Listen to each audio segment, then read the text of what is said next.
the Expert is sponsored by Synergy Home. We are here with Jamie Clark of Synergy Home, and we are asking the expert, you have some fantastic home heating tips for us today. We do. You know, we run into such weird things that you wouldn't think that people wouldn't think to do, you know? But like one of them is your registers and grills. I was at a long-term customer's house. I mean, this is somebody who'd been a customer of mine 7 or 8 years, personal friend, you know, and she was having some comfort issues, and I'm walking around her house with her, and she'd bought the house from her mother and only lived there for about a year by the time we were doing this. And she had maybe 15 registers on the ground floor of the house, a ranch on a basement over by the Arboretum, and 7 of them were closed. Right. So don't ever close half the registers in your HVAC system. Yeah.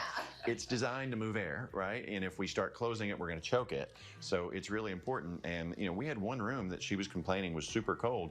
All the registers were closed. And apparently her mother had done this before she bought the house. Yeah, but you're also going to kill your equipment. You will kill it. And the same thing with cold air returns. A lot of times people will press furniture up against a cold air return.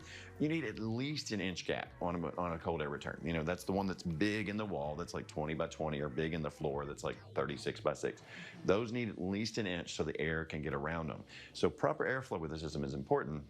And now at Synergy, when you're on your annual maintenance, we actually test the resistance to the air at the equipment, and it helps us to point these things out. So if we go in and we're looking at the equipment and we see the motors choking, we're like, well, why is it choking? You know, so we want to go to other places. But obviously, exterior faucets.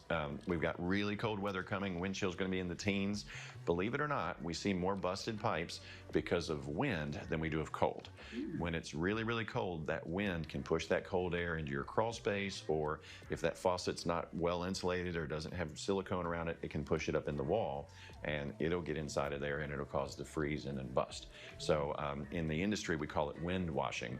And a lot of times if you see a pipe break between the first floor and second floor, it's because you had an awning on the outside of the house and the wind blew past the insulation inside that, and it'll cause the pipe to break. We had one in Andover a couple of years ago in one of the townhomes. They were in Europe for 2 weeks, and it broke between the first and second floor. You could stick your finger through the drywall on the other end of the house. There was so much moisture in the house. It ran for 2 weeks and nobody caught it. You know, so crazy. Yeah, we don't want that to happen. No. And then what is this about replacing damaged weather stripping? That sounds pretty common sense. You know, it is, but I see it all the time. And of course, you know, I'm a bit of a geek about this stuff. So when I'm walking up to somebody's house, I'm looking for these things.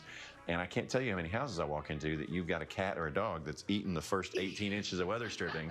You know, if you're going to let the dog do that, let's replace it every winter. It costs you $8 at Lowe's, and I could teach you how to do it in about 3 minutes. You don't have to be handy. It's important. But along with that is windows. Modern windows, and I'm going to say modern windows 20 years, within the last 20 years, if you have a new window, they have really thick gaskets on them. And if you don't have that window closed and locked, it's not airtight.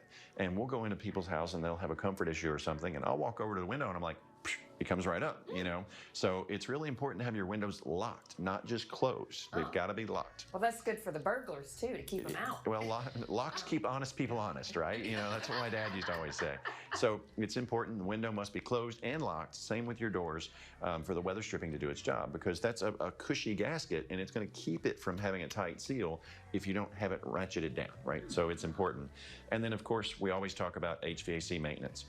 If you have a heat pump, a 1/16 of an inch of dust on that outdoor unit is going to cost you 25% of your efficiency and 25% of your capacity, which means when it's in the teens, it's more likely to bring on that auxiliary heat, which costs you $2 an hour or $50 a day.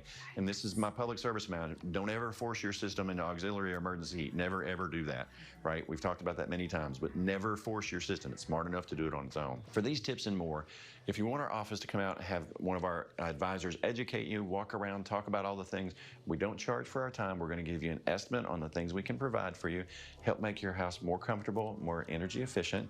Give us a call at Synergy at 859-687-0553 or mysynergyhome.com. Today's Ask the Expert is sponsored by Synergy Home.